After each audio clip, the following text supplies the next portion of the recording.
33페이지입니다. 제2과 당신은 성경적으로 변화될 수 있다. 하의 세 번째 시간입니다. 33페이지 B번을 보도록 할게요. B번. 하나님의 풍성과 당신의 자원입니다.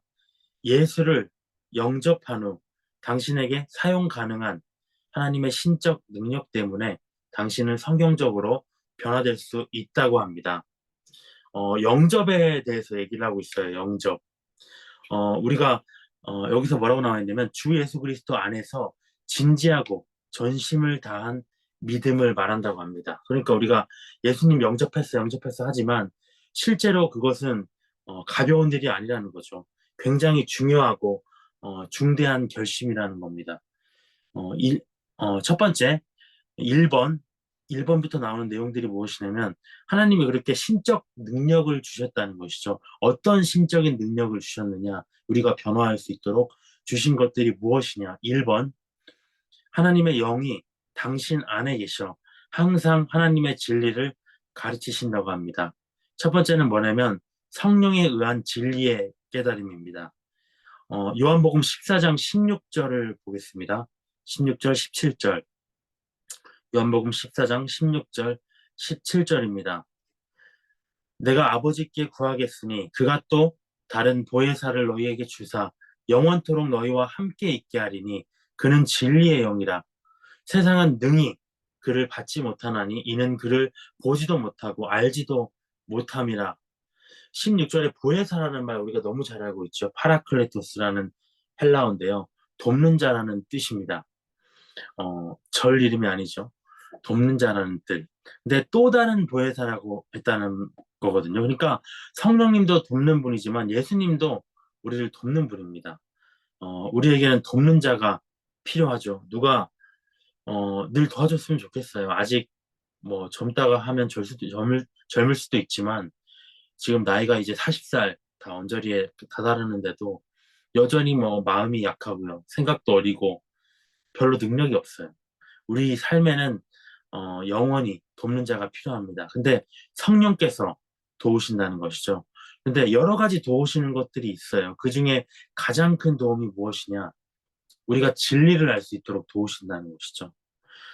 진리는 무엇인가요? 예수는 그리스도라는 진리, 예수가 구원자라는 진리를 알게 하신다는 겁니다. 세상 사람들은 아무런 소망 없이 살아가요. 누가 어떤 일을 당할 때 아무도 나를 도와줄 자가 없구나 라고 생각하지만 우리는 예수가 우리 안에 계신다라는 그 진리를 알게 하신다는 것이죠. 예수가 무너져가는 우리 소망 없는 삶의 인생의 유일한 길이요, 빛이요, 생명이라는 진리를 성령을 통해서 우리가 깨닫는다는 것입니다. 그리고 1번 뒷부분에 보시면 두 번째 강건케 하신다고 해요. 강건함이 뭘까요? 육신의 강건함도 물론 있을 수 있겠죠. 하지만 영을 강건하게 하십니다. 영의 강건함을 주신다는 것이죠. 성령님이 강하게 역사할수록 영이 역사할수록 육신의 정욕은 쇠약해집니다. 죽게 됩니다. 근데 육신의 정욕이 죽는다, 쇠약해진다 이 말은 성경에서 같은 말로 우리 죽을 육신을 살리신다는 말이에요. 좀 어렵죠? 근데 생각해보면 쉽습니다. 정욕은 죽어가고요. 그렇기 때문에 우리 정욕으로 가득 찬 우리의 죽을 육신은 다시 살게 된다는 것이죠. 정말 반대되는 이치 같지만 같은 내용입니다. 로마서 8장 11절이 그 내용이에요. 로마서 8장 11절. 예수를 죽은 자 가운데서 살리신 이 하나님입니다. 하나님의 영이 성령님이죠. 너희 안에 거하시면 그리스도 예수를 죽은 자 가운데서 살리신 이가 하나님이 너희 안에 거하시는 그의 영 성령님으로 말미암아 너희 죽을 몸도 살리신다고 합니다. 육신의 정욕이 죽음으로 인해서 우리의 육신의 정욕 때문에 죽을 몸이 도리어 살아난다는 것이죠. 예수님을 믿음으로 인해서 우리의 영이 구원받았습니다. 근데 성령님께서는 우리 몸도 육신도 살리신다고 해요. 육신도 중요합니다. 왜냐하면 영과 혼과 육으로 되어 있기 때문에 육신은 버리자. 영과 혼만으로 우리가 천국에 들어가자 불가능하다는 겁니다. 우리의 육신도 온전해져야 됩니다. 그러려면 어떻게 해야 되는가? 성령의 성령님으로 말미암아 살게 된다는 건데 우리 육신이 성령님의 인도하신 대로 살아가야 된다는 것이죠. 근데 너희 안에 거하시면 그랬어요. 그러니까 우리가 저도 많이 생각했지만 우리가 육신의 정욕을 이기려면 성령 세례를 받아야 돼. 반드시 성령으로 충만해야만 우리가 육신의 정욕을 이길 수 있어라고 생각하지만 여기서 보면 너희 안에 거하시면 내주하시기만 해도 그분을 의지했을 때 우리의 몸이 살 수 있다는 겁니다. 내주하심으로만으로도 우리의 성령님이 역사하심으로 우리의 육이 살아날 수 있다는 것이죠. 그 내용이 12절부터 14절까지인데요. 보면은 그러므로 형제들아 우리가 빚진 자로 돼 육신에게 져서 육신대로 살 것이 아니니라. 너희가 육신대로 살면 반드시 죽을 것이로되 영으로서 몸의 행실을 죽이면 살리니 무릇 하나님의 영으로 인도함을 받는 것. 그게 바로 성령의 역사하심을 일으키는 것입니다. 그 사람이 하나님의 아들이라고 합니다. 성령님의 인도하심을 받는다는 게 뭘까요? 결국에는 단순한 것이죠. 하나님 안에서, 예수 안에서 살아간다는 것입니다. 신앙 안에서 어디에 있든지 무엇을 하든지 예수님을 기억하면서 살아간다는 것. 저도 이번 주에는 별로 많은 교제를 하지 못한 것 같아요. 하나님과의 예수님과의 교제, 뭔가 마음속에 이렇게 갇힌 뭔가 닫힌 듯한 느낌이 들어서 계속 뭔가 단절돼 있는 느낌을 받았습니다. 근데 이번 주 누가복음 16장을 준비하고요. 또 오늘 아침에 이제 출근을 하면서 지하철에서 또 여러 가지 기도가 나오더라고요. 기도를 하면서 좀 회복을 했는데 그 안에서 살아간다는 것이 참 쉽지 않아요. 근데 우리가 그 안에서 살아갈 때 반드시 좋은 일이 생깁니다. 오늘 제가 차를 고치러 갔는데 그 갑자기 막 한 군데만 고치려고 갔는데 여러 군데가 다 고장났다고 막 하는 거예요. 그래서 뭐 막 하는데 수리비가 뭐 한 60 얼마 이렇게 나오더라고요. 65 뭐 이렇게 나오더라고요. 그래서 어쩔 수 없다 고쳐야지 하고 있는데 하고 이제 기다리고 있다가 문득 생각이 나더라고요. 하나님께 예수님께 그래도 기도해야 되겠다. 거창한 기도도 아니었어요. 예수님, 하나님, 제가 이 차 고치는데 눈탱이 안 맞고 정말 잘 고칠 수 있도록 해주세요. 근데 그 말이 끝나는 순간에 그 사람이 올라오더니 뭔가 정산이 잘못됐다면서 8만 원인가를 빼주더라고요. 8만 원인가 10만 원인가. 그래서 이게 부인할 수가 없구나. 하나님은 이렇게 우리가 교제하기를 바라시는구나. 당신 안에서 살기를 원하시는구나. 그러했을 때 우리의 육신의 정욕이 죽어가고요. 하나님과의 영적인 교제는 더욱더 깊어진다는 것입니다. 또 세 번째 내용을 보면 당신을 위하여 중재하신다고 해요. 성령님의 역할입니다. 진리를 알게 하시고요. 또 강건케 하시고요. 또 우리를 위하여 중재하신다. 무엇을 중재하실까요? 누군가의 관계에서.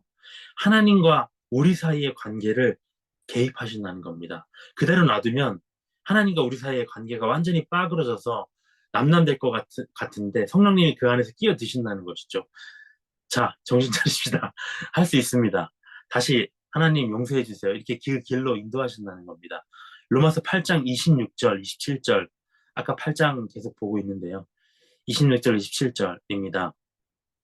이와 같이 성령도 우리의 연약함을 도우시나니 우리는 마땅히 기도할 바를 알지 못하나 오직 성령이 말할 수 없는 탄식으로 우리를 위하여 친히 간구하시느니라. 친히죠. 왜냐? 하나님께서 감히 우리 벌레 같은 우리 인간을 위해서 친히 간구하신다는 것. 얼마나 대단한 일입니까? 마음을 살피시는 이가 성령의 생각을 아시나니 이는 성령이 하나님의 뜻대로 성도를 위하여 간구하십니다. 성령님은 우리의 기도에 개입하신다는 겁니다. 우리의 기도가 이상한 방향으로 가지 않도록 하나님께 연락될 수 있는 기도로 갈 수 있도록 하나님의 뜻대로 하는 기도로 될 수 있도록 친히 도와주신다는 것이죠. 이런 경험 있지 않으신가요? 너무 중요한 일이에요. 정말 절박한 일이에요. 근데 기도를 하려고 앉았을 때 기도가 안 된다는 것이죠. 마음이 무너져 내리고 뭘 기도해야 될까? 하나님이 들으실까? 뭔가 막힌 듯한 상태로 그렇게 탄식하면서 계셨던 적은 없나요? 그 순간에도 우리는 알지 못하지만 성령께서 말로 표현할 수 없는, 말할 수 없는 탄식으로 우리의 성령께서 자기의 영으로 하나님께 간구하신다는 겁니다. 우리가 어떤 것으로 기도하는지 모르지만 직접 우리를 인도해 주시기도 하고요, 입술을.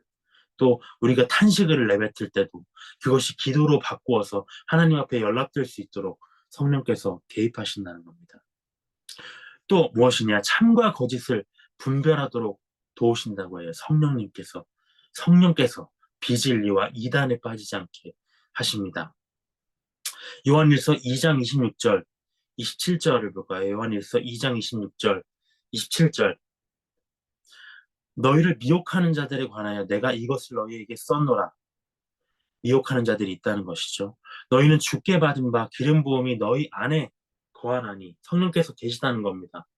아무도 너희를 가르칠 필요가 없고 오직 그의 기름 부음이 모든 것을 너희에게 가르치며 또 참되고 거짓이 없으니 너희를 가르치신 그대로 주 안에 거하라 라고 되어 있습니다. 주 안에 거하라. 왠가요? 성령께서 역사하셔야 되기 때문에, 성령께서 역사하실 때 참과 거짓을 분별할 수 있기 때문에. 근데 이 구절 보면 또 생각나죠. 목사님이 전에 이제 어디죠?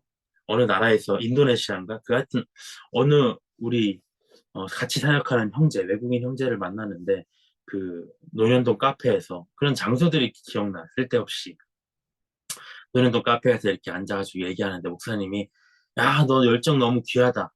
근데 그 나라에도 성경대학이 갈보리 채플 성경대학이 있으니까 아니면 온라인으로라도 차근차근 이렇게 배워봐라. 성경을 배워봐라. 너에게는 성경의 가르침이 필요하다. 그냥 하신 말이 아니겠죠. 이원하 목사님이 그냥 하신 말이 아니겠죠. 그 기도하는 교제 가운데에서 뭔가 그 마음속에서 드는 마음이 있으니까 그렇게 권고하는 거 아닙니까? 근데 그 형제가 이구절 이탈리아 그 형제였어요. 그 형제가 이구절 얘기하더라고요. 너희는 주께 받은 바 기름 부음이 너희 안에 거하나니 아무도 너희를 가르칠 필요가 없습니다. 그러니까 나는 안 배워도 됩니다. 이 얘기를 하더라고요. 그 해석이 잘못됐죠. 왜 그러냐? 앞절 2장 26절을 빼먹었어요.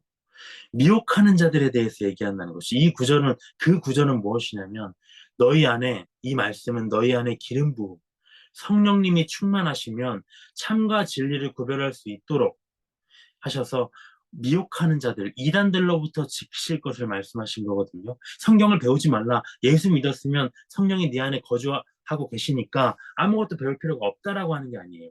자연 발생적으로 성경이 깨달아온다라고 얘기한 게 아닙니다. 근데 그 친구는 그렇게 잘못 미혹돼 버렸죠. 그럼에도 우리가 이제 어쨌든 이렇게 예수 믿는 자들이 다 이렇게 성령님을 품고 삽니다. 근데 왜 이렇게 미혹되는가? 이단에 빠지게 되는가? 그 원인이 무엇이냐? 데살로니가후서 2장 11절 12절에는 이렇게 돼 있거든요. 하나님이 미혹의 역사를 그들에게 보내사 거짓 것을 믿게 하시면 불의를 좋아하는 모든 자들로 하여금 심판을 받게 하기 위해서라고 하셨습니다. 그러니까 예수를 믿고도 내가 불의를 좋아한다면 미혹된다는 것이죠. 어떤 언론이 떠드는 것에 세상 돌아가는 어떤 음모론들에 빠져갑니다. 보면은 크리스천들끼리 얘기하다가도 이상한 음모론에 빠져 있는 사람들이 많이 있어요. 세상에 그렇게 음모가 많지 않거든요. 세상은 단순합니다. 네, 그렇게 뭐 복잡하게 생각할 필요가 없어요. 어쨌든 이 내용은 무엇이냐? 성령께서 성령 안에서 너희가 말씀을 배웠을 때 그 말씀 안에서 성령님이 역사하시고 그것을 통해서 너희가 이단에 빠지지 않도록 하실 것이다. 라고 얘기하시는 것입니다. 또, 그 다음 삶 속에서 그리스도의 성품을 담도록 개발하게 하신다는 겁니다. 이건 무엇이냐? 그리스도의 성품을 담도록 하신다는 건 성령의 열매를 맺게 하신다는 거죠. 너무 많이 봤기 때문에 찾아보지 않겠습니다. 성령의 열매들이 주렁주렁 맺어지게 하신다. 모두 성령님의 역사입니다. 두 번째, 신적 차원. 예수님을 믿음으로 얻는 신적 차원의 두 번째는 무엇이냐? 말씀이에요. 말씀을 주셨다. 성령을 주셨지만 말씀을 주셨습니다. 성령님은 말씀을 깨닫게 하십니다. 그렇지만 말씀은 또 별개예요. 말씀은 배워야 됩니다. 2절에 보면 2번 하나님의 말씀은 당신을 변화시키고 소망을 주고 어떠한 상황에서도 당신을 도와주는데 완전히 충분하다. 말씀을 멀리하면 반대로 변화에서 멀어지고요. 퇴행하고요. 소망이 사라지고요. 어떠한 상황에서도 갈 길을 잃어버리게 된다는 것입니다. 데살로니가전서 2장 13절에 보면 이렇게 돼 있어요. 첫 번째, 변화시킨다. 이러므로 우리가 하나님께 끊임없이 감사함은 너희가 우리에게 들은 바 하나님의 말씀을 받을 때 사람의 말로 받지 아니하고 하나님의 말씀으로 받음이니 진실로 그러하도다. 이 말씀이 또한 너희 믿는 자 가운데 역사하느니라. 말씀으로 가르치는 자가 성경 말씀을 가르칠 때 그 사람은 사람의 말이 아닙니다. 사람의 말을 가르친다면 그거는 멀리해야 되겠죠. 하나님의 말씀을 가르치는 것입니다. 당연합니다. 근데 우리가 이 부분을 좀 실수할 때가 많이 있어요. 어떤 실수냐? 우리가 신앙 안에서 머리가 좀 커지면 가장 많이 실수하는 부분. 이 목사님의 말씀은 별로. 이 목사님의 말씀은 좋아. 물론 사람들의 말이, 목사님들의 말이 말씀을 전하지 않을 때도 많이 있습니다. 그건 분별해야 되죠. 하지만 하나님의 말씀을 전하고 있다면 누구에게서나 은혜를 받을 줄 알아야 됩니다. 누구에게서나. 어떤 영상을 보면서 우린 자유로워야 되거든요. 이 사람이 전하는 성경 말씀은 이래서 싫어. 저 사람이 전하는 성경 말씀은 이래서 저래서 싫어. 하면은 하나님의 말씀을 사람의 말로 받는 것입니다. 그렇게 되면 누구에게도 은혜를 못 받아요. 그렇게 되면 방금 데살로니가전서 말씀과 같이 그 말씀이 우리 믿는 자 가운데에서 역사하지 못합니다. 역사해야 되는데 사람의 말로 받아버렸기 때문에 아무런 변화의 능력을 일으키지 못하고 시간 낭비가 된다는 것이죠. 베드로서 1장 2절에는 또 말씀이 어떤 역할을 하시냐?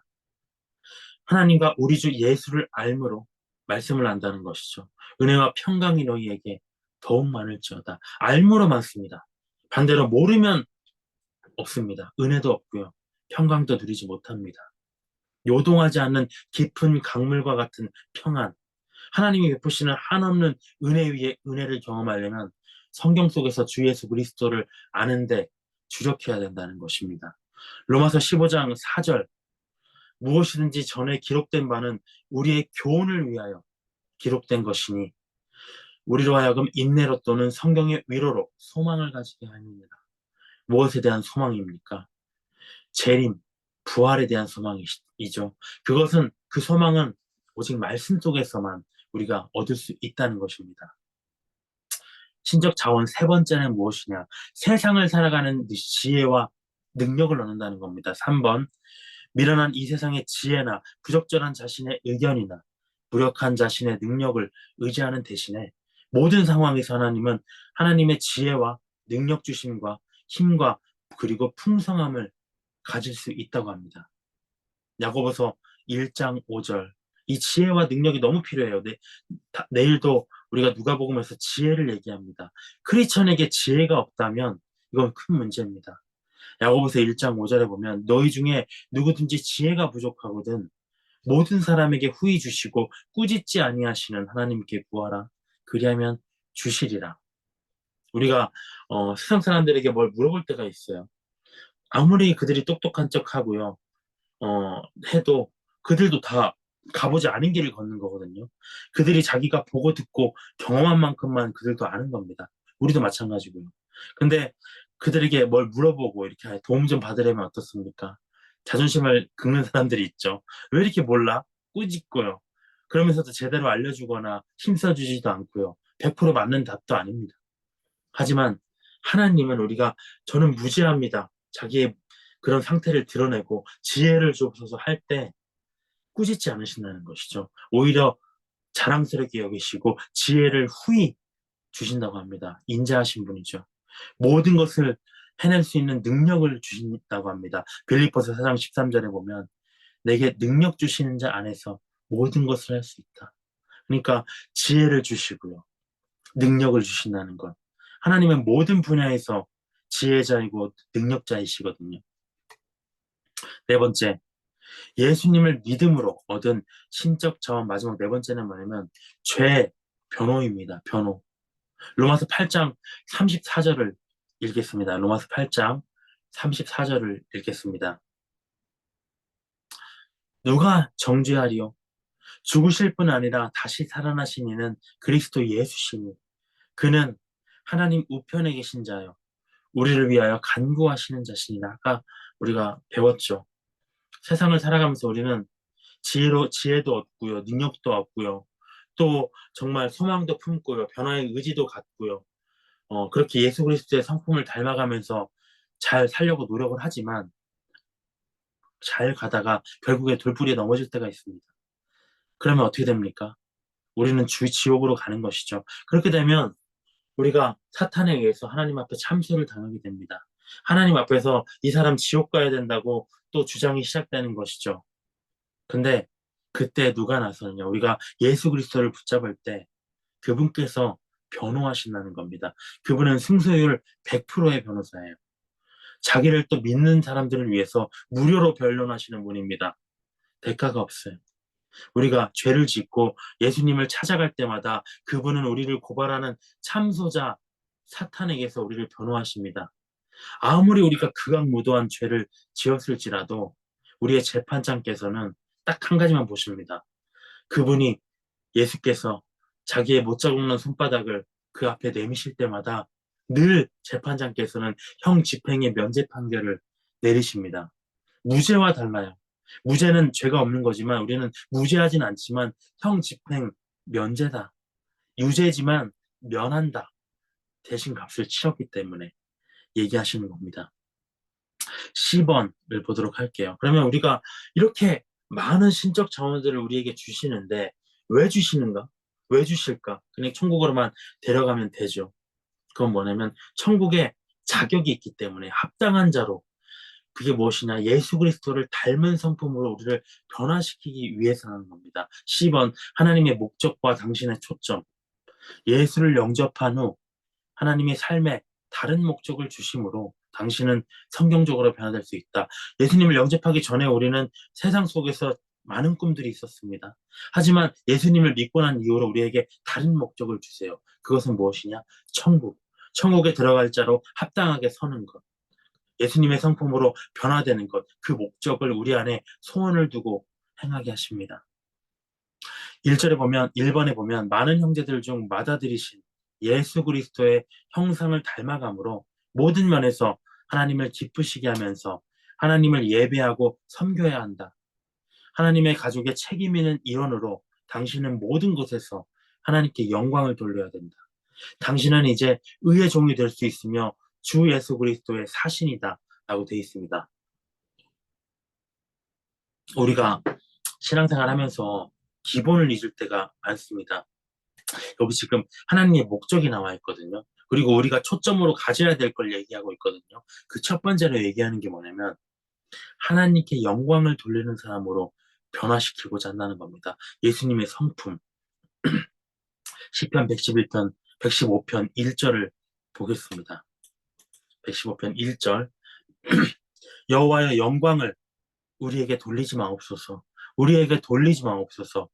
오직 주는 인자하시고 진실하심으로 주의 이름에만 영광을 돌리소서. 하나님은 우리가 예수님의 성품을 닮아서 영광스럽게 되기를 원하십니다. 영광스럽지 않은데 우리가 영광을 돌릴 수 없잖아요. 우리가 먼저 영광스러워져야 우리가 영광을 돌릴 수 있잖아요. 죄인의 모습인데 무슨 영광을 돌리겠습니까? 하지만 그 영광을 일단 얻었다면, 예수 그리스도에 의해서 의로움을 얻었다면 하나님께로 돌리기를 원하십니다. 나대고 다니기를 원하시는 게 아니라는 거죠. 그 이유는 무엇이냐? 내가 얻은 그 영광이 나로부터 주어진 게 아니라는 거죠. 내가 영광을 돌릴 때 내 인자하고 진실하신 하나님으로부터 이 영광이 주어진 것임을 인정하는 행위이기 때문에 우리는 늘 첫 번째로 영광을 돌리는 삶을 습관적으로 해야 됩니다. 또 어디서 이 장면이 나오나요? 계시록 4장에 나와요. 계시록 4장 10절 11절에 보면 24 장로들이 23 장로들이 우리가 하늘의 모습입니다. 교회가 휴거됐을 때 24 장로들과 함께 모든 성도들이 그 앞에서 하나님 앞 보좌 앞에 어린 양 앞에 우리가 찬송을 드린다는 것이죠. 구원하심이 어린 양께 있도다 하면서 찬양을 올려드립니다. 그러면서 그분 앞에 엎드려 세세토록 살아계시는 이에게 경배하고 자기의 관을 보좌 앞에 드리며 이르되 우리 주 하나님이여 영광과 존귀와 권능을 받으시는 것이 합당하오니 주께서 만물을 지으신지라 만물이 주의 뜻대로 있었고 또 지으심을 받았나이다. 이 말이 무엇입니까?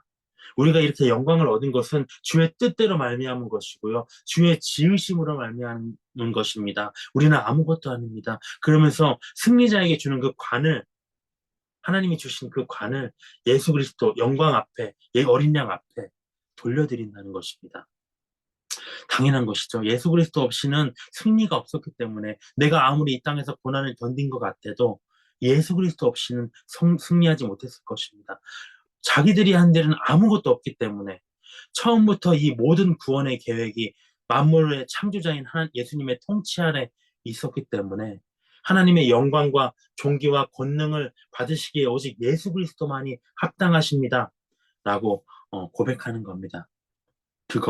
그래서 영광을 내가 받았을 때 하나님께 영광을 돌리는 건 매우 우리의 삶에 중요합니다.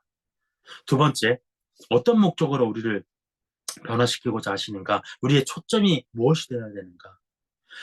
당신은 당신 자신을 위하여 사는 것 대신에 자기를 죽는 것을 배우는 것에 초점을 맞출 수 있다. 자기 되면 계속 죽으라고 합니다. 죽으라고. 그리스도를 따른다는 것은 주를 위하여 당신의 목숨을 잃는 것이다. 이거는 생명을 끊으라는 말이 아닙니다. 육신의 만족, 육신의 욕구, 육신의 정욕의 죽음을 의미하는 거죠. 하나님은 우리를 죽는 사람으로 변화시키고자 하십니다. 죽는 사람. 이러한 변화는 하나님을 사랑하는 것과 이웃을 사랑하는 것의 실제적인 표현에 의하여 증명된다. 네가 죽은 사람이냐 하는 건 어디서 증명되느냐? 내가 하나님을 사랑할 때, 또 이웃을 사랑하는 모습을 보일 때 내가 죽고 있다는 것이 증명된다는 것이죠. 고린도전서 15장 31절에 이런 말씀이 있습니다. 형제들아, 내가 그리스도 예수 우리 주 안에서 가진 바 너희에 대한 자랑을 두고 단언하노니 나는 날마다 죽노래. 바울이 자기 자랑을 잘 안 해요. 물론 뭐 대단하다고 얘기도 하지만 늘 하나님께 영광을 돌리거든요. 근데 자랑을 두고 단언하는 한 가지가 있습니다. 그게 뭐냐면 나는 날마다 죽는다. 하나님이 신적 자원을 허락하신 두 번째 이유는 뭐냐면 자기가 아니라 하나님과 이웃을 사랑하는 참 그리스도인이 되게 하기 위함이세요. 그러기 위해서는 죽어야 된다고 합니다.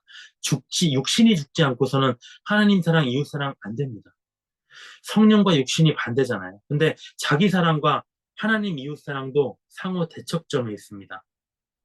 그렇기 때문에 우리가 하나님 사랑과 이웃 사랑을 실천하고 있다면 육신을 죽이고 있는 거예요, 우리가. 다른 게 죽이는 게 아닙니다. 그러므로 바울이 자기 인생에서 날마다 죽는 것을 자랑합니다. 왜냐?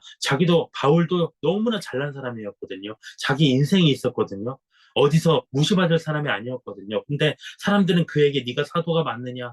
네가 예수 그리스도의 제자가 맞느냐? 계속 끊임없이 그의 사도권을 의심합니다.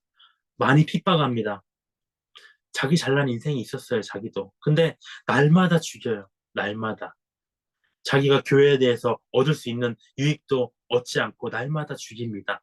날마다 생겨나는 내가 원하는 것들, 육신의 정욕들 포기합니다. 왜냐? 그래야만 내가 섬길 수 있기 때문에 내 마음에 그득한 그 감정들과 육신의 정욕들을 가지고 어떻게 남을 섬기겠습니까? 바울이 이렇게 했다고 합니다. D번, 하나님의 계획과 당신의 순종입니다. 우리가 목적도 알았고요. 그럼 내가 어떻게 살아야 될지 그 초점도 알았습니다. 그렇게 나면 마지막으로 해야 할 일은 무엇이냐? 순종입니다. 순종. 예수를 영접한 후 당신은 이러한 변화를 이루기 위하여 성경적 지시에 순종함으로 성경적으로 변화될 수 있다. 신적 자원을 이렇게 활용해서 하나님의 명령에 순종으로 나타났을 때 변화가 일어난다는 것이죠. 당신 안에서 하나님에 의하여 시작하시고 유지하시고 완성하시는 성경적 변화는 항상 하나님의 말씀에 대한 당신의 순종과 연계된다. 하나님의 말씀에 대한 순종은 그리스도 예수 안에서 나타난 하나님의 사랑에 대한 감사의 응답이라고 합니다. 감사의 응답. 근데 이러한 순종을 하면서 순종이 안 될 때가 있어요. 어떤 것이 방해로 작용할 때가 있습니다. 근데 아무것도 우리의 순종을 막을 게 없다고 합니다. 여기 그 자기대면에 보면 그것은 환경이나 감정이나 다른 사람들의 의지에서 내 순종이 나타나서는 안 된다는 것이죠. 순종은 환경도 감정도 다른 사람들의 어떠함도 관련이 없다는 것입니다. 무엇이냐? 세상에 핍박이 오고요. 어떤 세상의 풍조들이 우리 주변에 가득 찼다 할지라도 내가 그것으로 인해서 하나님의 말씀을 순종 못한다? 이렇게 말할 수 없다는 겁니다. 또 두 번째 감정. 내가 잘 하나님을 섬기다가 분노가 일어나고 낙심하고요. 때로 죄의 욕구가 살아있고 할 때 그것이 순종 못할 이유가 아니라는 겁니다. 내 감정들은 상관없이 나는 죽었고 거기서부터 순종할 수 있다는 것. 또 무엇이냐? 다른 사람들을 의지하는 것이 아니다. 다른 사람들을 의지하는 건 무엇이냐? 사람들이 나를 도와줄 때만 내가 순종할 수 있고, 다른 사람들이 나에게 죄의 유혹을 펼치지 않을 때만 내가 순종할 수 있는 게 아니라, 다른 사람들이 나에게 어찌함과 관계없이, 나를 어떻게 요동하든지와 관계없이, 나는 그리스도만 바라보고 순종할 수 있다는 것입니다. 이것들은 말씀에 대한 불순종, 죄를 짓는 핑계가 될 수 없다. 나의 신앙은 나의 신앙이거든요. 누가복음 6장 46절에 이렇게 되어 있습니다. 너희는 나를 불러 주여 주여 하면서도 어찌하여 내가 말하는 것을 행하지를 않느냐? 팩트 폭격이죠, 너무나. 주를 사랑합니다. 너무 많이 말해요. 하지만 주가 금하신 죄를 짓죠. 주를 사랑합니다 하면서도 주가 명령하신 이웃 사랑을 안 해요. 그럴 거면은 주여 주여 하지 말라는 것입니다. 지식을 아는 것만으로 그리스도가 주 되심을 아는 것만으로는 부족하다는 것입니다. 행해야 된다. 요한복음 14장 23절에는 이렇게 되어 있습니다. 예수께서 대답하여 이르시되 사람이 나를 사랑하면 내 말을 지키리니 내 아버지께서 그를 사랑하실 것이요 우리가 그에게 가서 거처를 그와 함께 하리라. 우리가 하나님과 예수님과 한 거처에서 살고 싶으십니까? 그러면 예수님을 사랑해야 되는데요. 그 사랑은 무엇이냐? 말씀을 지키는 것이라고 합니다. 행동으로 나타나야 된다는 것이죠. 34페이지 2번. 하나님을 기쁘시게 하는 순종은 또 헌신은 더 나아간 개념입니다. 하나님 사랑과 이웃 사랑까지 가는 그 선행은 성경적 자기대면과 함께 시작된다. 다시 처음으로 돌아온 겁니다. 처음 발자국 무엇이냐? 변화될 부분을 성경적으로 네가 깨달아야만 변화될 수 있는 것이다. 다시 처음으로 돌아왔어요. 말씀을 보는 것부터 그래서 시작해야 되는 것이다. 성경적으로 자신을 대면하는 것은 당신의 생각과 말과 행동의 변화를 위한 계획들을 개발하고 실천하는 것을 가능하게 할 것이다. 어떤 지침이 있어야 우리가 행동할 수 있잖아요. 그래서 성경을 먼저 알아야 된다는 것. 큰 2번, 성경적 변화의 과정은 하나님과 그리고 성령의 역사를 통하여 우리 하나님 아버지에 의하여 구속받은 사람들과 함께 영원한 교제로 들어갈 때 끝이 난다고 합니다. 이 과정들은 피 흘리기까지 하나님의 말씀을 지키기 위해서 노력하면서 그리스도 예수의 날까지 성경적인 변화의 여정을 마치고 나면 만나게 될 복된 현실들이 있다는 것입니다. 그게 무엇이냐? 이렇게까지 우리가 노력해야 되는 이유가 무엇이냐? 유익은 무엇이냐? A번, 그리스도 안에 믿는 자는 주님과 영원한 관계를 가지게 된다고 합니다. 영원한 관계. 하늘에서 그와 함께 살기를 계속할 것이며 다음의 약속을 받는다. 1번, 당신은 예수님이 능력과 큰 영광으로 다시 오실 때 만나게 된다고 합니다. 이 부분을 많이 생각해 봤으면 좋겠어요. 데살로니가전서 4장 16절, 17절에는 이렇게 되어 있습니다. 주께서 호령과 천사장의 소리와 하나님의 나팔 소리로 친히 하늘로부터 강림하시리니 그리스도 안에서 죽은 자들이 먼저 일어나고 그 후에 우리 살아남은 자들도 그들과 함께 구름 속으로 끌어올려 공중에서 주를 영접하게 하시리니 그리하여 우리가 항상 주와 함께 있으리라. 주님을 만난다는 것입니다. 얼마나 영광스러울까요? 근데 공중에서 주를 영접해서 그러면 우리는 무엇을 하는가? 계시록 19장 7절부터 9절까지 나와 있습니다. 우리가 부활의 영체로 부활하여서 공중에서 예수님을 만난 후에 무엇을 하는가? 우리가 즐거워하며 하고 크게 기뻐하며 그에게 영광을 돌리세. 계시록 19장 7절입니다. 어린 양이 혼인 기약이 이르렀고 그의 아내가 자신을 준비하였으므로 준비. 그에게 빛나고 깨끗한 세마포 옷을 입도록 허락하셨으니 이 세마포 옷은 성도들의 옳은 행실이로다. 준비한다는 것이 바로 옳은 행실입니다. 우리가 지금 이 땅에서 신앙생활을 하는 것이 바로 이 천국을 예수님의 신부 혼인잔치됨을 준비하는 것입니다. 옳은 행실로. 그러므로 천사가 내게 말하기를 기록하라. 어린 양의 혼인잔치에 청함을 받은 자들은 복이 있도다. 또 내게 말하되 이것은 하나님의 참되신 말씀이라. 진짜 이루어질 참 말씀이라는 것이죠. 거짓말이 아니라는 겁니다. 우리가 이 말씀, 이 정말 왜 복일까?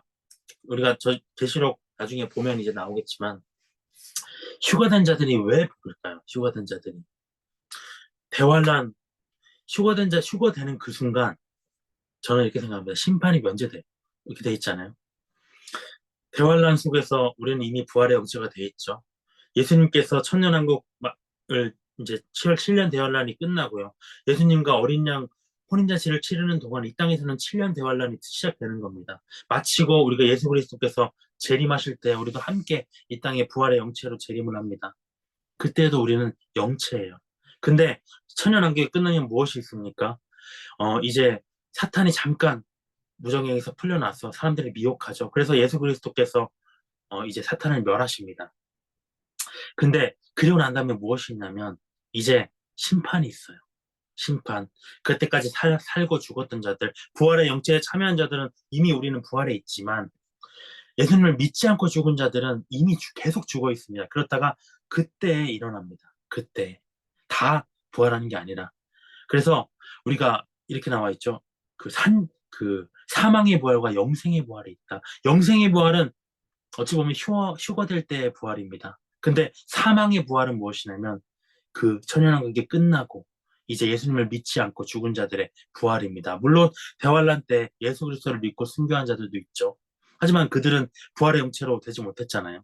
그러니까 천년왕국 때 심판받는 자들은 대환란 속에서 죽었던 자들, 그리고 그 이전에 죽었던 자들, 그들이 다 예수 그리스도를 믿고 죽었던 자들, 믿지 않고 다 일어나서 다 심판을 받는다는 것이죠. 저는 그때 우리 휴거된 자들이 다시 심판을 받을까요? 부활의 영체로 천년왕국에 왕노릇했는데 갑자기 너도 일로 와. 너도 심판받아야 돼. 이렇게 하시겠냐는 거죠. 아니요. 그때도 면제돼요. 그리고 이제 새 땅까지도 또 이제 들어가는 것이죠. 천년왕국이 새하늘 새 땅까지도 들어가는 것이죠. 그러니까 휴거되면 프리패스입니다. 쭉 끝까지. 근데 휴거에 참여하지 못하면 아슬아슬한 거죠. 계속 이제 천년왕국 끝난 후에 심판 때에도 나와야 되고요. 그때 나와서 네가 정말 예수님 믿는 자인가 판가름도 받아야 되고요. 그런 복잡한 상황에 들어가지 않으려면 휴거에 참여해야 됩니다. 그렇기 때문에 어린 양의 혼인잔치에 청함을 받은 자들은 복이 있다고 얘기하는 것입니다. 2번, 썩어질 이 땅의 육신이 변하지 않고 썩지 않는 영광된 몸으로 변화될 것을 기대한다고 합니다. 로마서 8장 23절에 이렇게 돼 있어요. 그뿐 아니라 우리 곧 성령의 처음 익은 열매를 받은 우리까지도 속으로 탄식하여 양자 될 것, 곧 우리 몸의 속량을 기다리느니라. 우리는 예수님을 믿고요. 성령님이 내주하시잖아요. 우리의 영이 성령을 받아서 성령의 처음 익은 열매로 거듭났습니다. 지금 우리가 거듭난 상태예요. 예수 그리스도를 주로 고백하고 있기 때문에. 하지만 육신을 입고 있기 때문에 하나님의 백성에게 어울리지 않는 이 육신의 죄성 때문에 속으로 계속 탄식하고 있습니다. 그 말입니다. 우리까지도 성령의 처음 익은 열매를 받은 우리까지도 속으로 탕자되어서 탄식하면서 양자 될 것, 완전한 양자를 기다리고 있다는 것이죠. 언제? 예수 그리스도께서 재림하실 때 완전히 하나님의 양자 되는 그날에 얻게 될 몸의 속량, 부활의 영체로의 완전한 변화를 기다린다는 겁니다. 3번, 손으로 만들어지지 않은 하늘의 영원한 도성에서 예수 그리스도와 함께 영원히 사는 것을 확신할 수 있다. 새하늘과 새 땅에 있는 새 예루살렘 성에 들어가게 됩니다. 4번, 거기는 눈물과 슬픔과 어둠이 없을 것이다. 당신은 영원한 평강과 기쁨 안에 거하게 될 그리스도 안에서의 의의 형제자매의 큰 무리의 일원이 될 것이다. 계시록 21장 4절 모든 눈물을 그 눈에서 닦아주시니 다시는 사망이 없고 애통하는 것이나 곡하는 것이나 아픈 것이 다시 있지 아니하리니 처음 것들이 다 지나갔습니다. 다시는 어떠한 상황에서도 해됨도 없고 상함도 없습니다. 아픈 것, 누가 죽어나가서 곡하는 것, 슬픈 것이 없게 된다는 것이죠. 새 예루살렘 성에서는. 비번, 현재에도 이러한 영원한 교제를 기대할 수 있다고 합니다. 아직 육신을 입고 있는 이 땅에서도 신앙생활을 통해서 하나님과의 영원한 교제를 누릴 수 있다는 것이죠. 1번, 주님의 영광스러운 나타나심을 기대하면서 당신의 마음과 뜻을 당신의 활동의 관점 안에서 세우고 준비하고 명확히 해야 한다. 신앙생활을 해야 된다는 것이죠. 재림을 고대하면서. 디도서 2장 11절부터 14절입니다. 2장 11절부터 14절, 모든 사람에게 구원을 주시는 하나님의 은혜가 나타났다고 합니다. 은혜로 구원하신 목적이 있다는 거예요. 우리에게도 다 구원을 주시는 하나님의 은혜가 이미 나타났습니다. 근데 왜 나타났느냐? 왜 은혜로 구원하셨느냐? 그건 뭐였냐면 뒷절부터 이어집니다. 우리를 양육하시되 경건하지 않은 것과 이 세상 정욕을 다 버리고 라고 돼 있습니다. 하나님의 양육 속에서 그리스도의 장성한 분량까지 자라기를 바라시는데, 그렇기 때문에 우리를 구원하셨는데, 첫 번째는 뭐냐면 경건하지 않은 것과 이 세상 정욕을 다 버리는 것입니다. 버리는 것이 먼저예요. 버리기 위해서 우리를 구원하셨습니다. 버리는 자가 되게 하기 위해서. 경건, 하나님과의 관계와 관계없는 것, 하나님과의 관계와 관계없는 것들을 다 버려야 되고요. 또 세상에 속한 육신의 정욕을 다 버리도록 원하시는 겁니다. 두 번째, 신중함과 의로움과 경건함으로 이 세상에 살기 위해서, 살게 하기 위해서 우리를 구원하셨다고 합니다. 신중함이 나와요. 나의 선택 하나하나에 따라서 운명이 갈리게 됩니다. 그냥 몰라 이렇게 할 게 아닙니다. 모든 일에 감정적으로 충동적으로 그날이 많이 가까워왔어요. 이제는 신중하게 판단해야 됩니다. 의로움, 사람과의 온전한 관계와 경건함, 하나님과의 온전한 관계를 유지하면서 이 세상에 살도록 우리를 구원하셨다는 겁니다. 그리고 세 번째 구원의 이유가 무엇이냐? 복스러운 소망과 우리의 크신 하나님 구주 예수 그리스도의 영광이 나타나심을 기다리게 하셨으니 되어 있습니다. 재림신앙을 잃지 말라는 것이죠. 구원의 목적, 복스러운 소망과 그리스도의 영광이 나타나심을 기다리게 하기 위해서 우리를 구원하셨다는 것. 또 마지막 네 번째는 그럼 무엇이냐? 그가 우리를 대신하여 자신을 주시면 모든 불법에서 우리를 속량하시고 우리를 깨끗하게 하사 선한 일을 열심히 하는 자기 백성이 되게 하려 하십니다.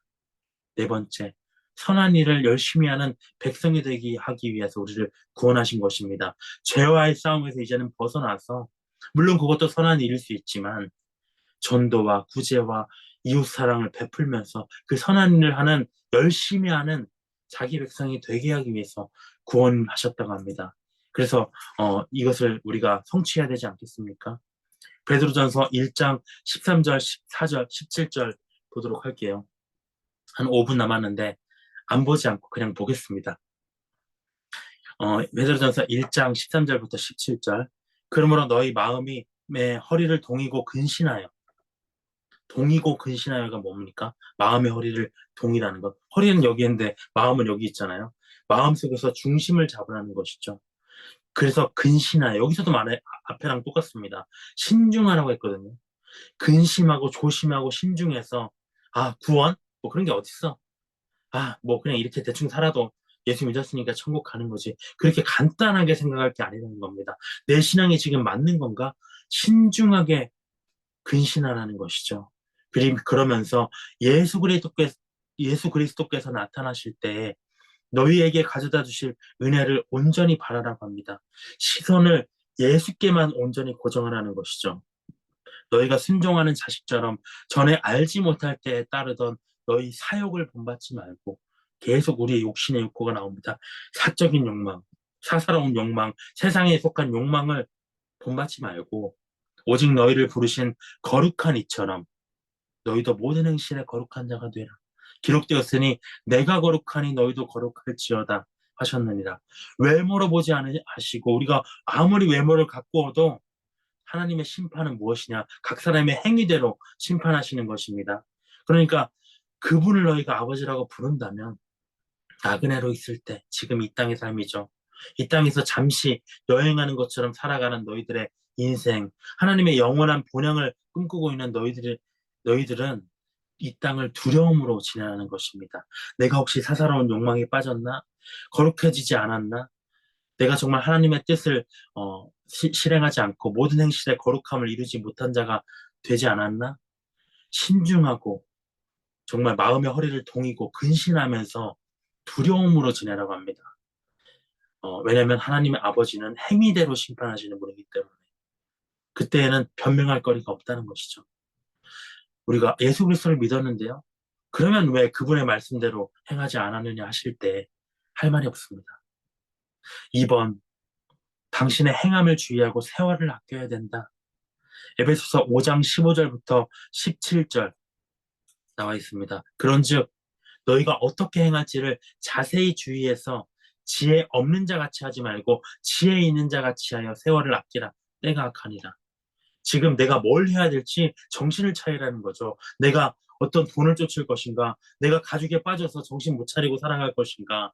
정말 세상의 풍요로움 속에서 만족하면서 살아가서 예수 믿는다고 일주일에 한 번 교회 나가는 걸로 만족하면서 그냥 살아갈 것인가? 아니면 내 신앙이 진짜 올바른 것인가? 주의하라는 것입니다. 어떻게 행해야 되는가? 지혜 없는 자 같이 하지 마라. 세월을 아껴라. 너 얼마 남지 않았어. 네가 헌신하고자 한다 할지라도 헌신할 수 있는 이 기간이 몇 년이나 남았을 것 같으냐. 때가 악하다. 종말이 가까운 시기이기 때문에 어떻게 행할지를 자세히 주의하는 지혜가 필요하다는 겁니다. 육신으로 하나님의 뜻을 쫓을 수 있는 시간이 머지 않았다는 것이죠. 내일 누가복음에서도 이 지혜에 대해서 얘기를 합니다. 일요일날 누가복음에서도. 때가 악하다고 해요. 우리가 요새 좀 특이한 것도 생각해 본 적 없으신가요? 저는 뭐 러시아 우크라이나 전쟁에 대해서 지난번에 말씀을 드렸지만 요즘에 저는 AI에 대해서 굉장히 크게 주목합니다. 몇 년 전만 해도 우리가 사람들이 적그리스도에 대해서 얘기할 때 단순하게 그냥 AI 했잖아요. 인공지능 이것과 관련돼 있을 것이다. 뭔지 모르지만 그냥. 근데 그런 말을 했을 때 와닿지가 않았어요. 추측만 했잖아요. 아유, 실제로 어느 세월에 기술이 발전해서 근데 지금 어떻습니까? AI가 급부상했어요. 저는 제가 그런 부서 사이버 쪽에 있다 보니까 지금 모든 정부 시책들 지금 한 대선 후보의 정책 중에 하나가 최우선 공약으로 발표한 게 뭡니까? AI예요.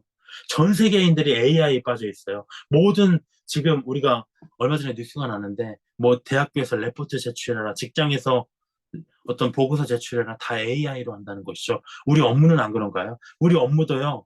AI로 할 수 있는 방안들을 계속 연구하고 있어요. 생각할 필요가 없어진다고 합니다. 사고가 필요 없어진다고요. AI로 인해서.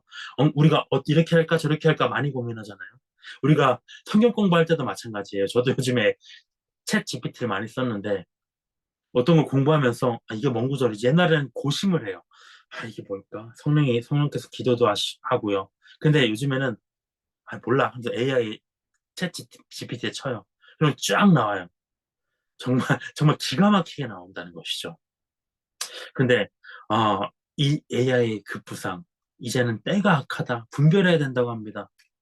이 사람들이 AI에서 주는 답을 맹목적으로 신뢰하고 있어요. 사람들의 마음속에 하나님의 자리까지 지금 우리도 모르게 가고 있거든요. 나중에는 AI의 의사가 나오고요. AI로 하는 뭐가 나옵니다. 그리고 마침내 무엇이 나올까요? AI의 신이 나오겠죠. 그가 바로 적그리스도와 관계가 돼 있을 거라고 많은 사람들이 역사적으로 얘기를 해왔습니다. 때가 악하다. 3번 다른 신자들을 격려하고 마지막입니다. 예수의 재림의 소망으로 그들을 위로하라고 합니다. 히브리서 10장 24절부터 25절 서로 돌아보아 사람과 선행을 격려하며 모이기를 패하는 어떤 사람들의 습관과 같이 하지 말고 오직 권하여 그날이 가까움을 볼수록 더욱 그리하자고 합니다. 참 모이기 힘든 시대예요. 예전에는 안 그랬던 것 같아요. 예전에는 스마트폰이 있습니까? 혼자 놀 게 있습니까? 별로 없어요. 맛집 이런 것도 우리가 검색이 잘 안 돼요, 옛날에는. 그래서 그냥 우리가 할 수 있는 건 전화로 우리 만나자, 누구 만나자. 그래서 모여서 같이 밥 먹고 그냥 뭐 멀리 가는 것도 아니죠. 어디 가서 한 지역에서 이렇게 수다 떨고 이렇게 하는 게 낙이었습니다. 제가 한 주간에 어, 성경 구절을 못 올렸어요. 지난주부터인가? 왜 그랬냐? 폭삭 속았수다라는 드라마에 완전히 몰입되어가지고 완전히 막 펑펑 울면서 막 입을 막 틀면서 울었어요. 너무 제가 저를 관식이로 또 은혜가 애순이로 우리 선우가 동명이로 이입이 돼가지고 눈물바람 속에 살았습니다. 근데 그게 그리운 게 뭐였냐면 그런 정이 있는 시절을 우리도 다 살아봤잖아요. 그런 그 시절이 있었습니다. 그때는 뭐냐면 함께 하는 데에 가치가 있었어요. 교회 생활에서도 가족처럼 끈끈했거든요. 막 뭐, 우리 어렸을 때 기억나잖아요. 교회에서 막 뭐 이렇게 행사하고, 거기서 그 행사할 때 아이들이 모여서 이렇게 기쁨으로, 정말 참새들처럼 찬양하고, 어머니들도 서로, 음식을 해 먹고, 이런 게 있습니까? 스마트폰 등장 이후부터 사람들이 서로 얼굴을 안 봐요. 각자 사는 게 바빠요. 교제가 적어지고요. 사람들을 만나도 스마트폰 돌리고 있어요. 내 신앙을 지킬 수 없다는 것이죠. 그런데 혼자서는 근데 이렇게 이런 식으로는 못합니다. 줌이든지 아니 가능한 대면으로 자꾸 모여야 돼요. 그래서 너 성경대로 여기 말씀처럼 너 성경대로 살아가고 있느냐? 그리고 선행해야지. 우리가 같이 이웃 섬겨야지 격려하면서 그러려면 모이기를 피해서는 안 된다는 것입니다. 그런 시대를 우리가 다시 꿈꾸어야 합니다. 각자 있는 자리에서 정말 세상과 역행하는 세상의 풍조와 역행하는 우리 각자가 되시기를 원하면서 기도로 마치겠습니다. 주님, 오늘 하루를 또 감사드립니다. 많은 말씀 속에서 주님의 목적과 우리를 구원하신 뜻과 또 우리에게 주시는 사명들을 발견하였습니다. 때가 악합니다. 우리는 알지 못하지만 우리가 꿈꾸지 못했던 것들, 생각지 못했던 것들이 성경의 역사들이 하나하나 또다시 성취되고 있습니다. 주님의 오실 날이 매우 가까웠습니다. 이때 우리가 무엇을 해야 될 것인가? 많은 일을 바라지 않으십니다. 우리가 있는 그 자리에서 모이기를 피하지 않고 성경을 공부하기에 힘쓰고 성령 속에서 살아가고 육신의 정욕을 죽이고 살아가고 나의 만족을 조금 줄이면서 이웃을 돌보면서 살아가는 그것입니다. 주님, 우리가 어린 양의 혼인잔치에 참여하는 복된 자들이 될 수 있도록 하여 주시옵소서. 그 나라의 새 예루살렘 성까지 프리패스로 들어가는 자들이 되게 하여 주시옵소서. 예수 그리스도의 이름에 부끄럽지 않은 자들이 되게 하여 주시옵소서. 우리의 온전한 신앙을 위해서 주님 앞에 기도드립니다. 예수 그리스도의 이름으로 기도드렸습니다. 아멘.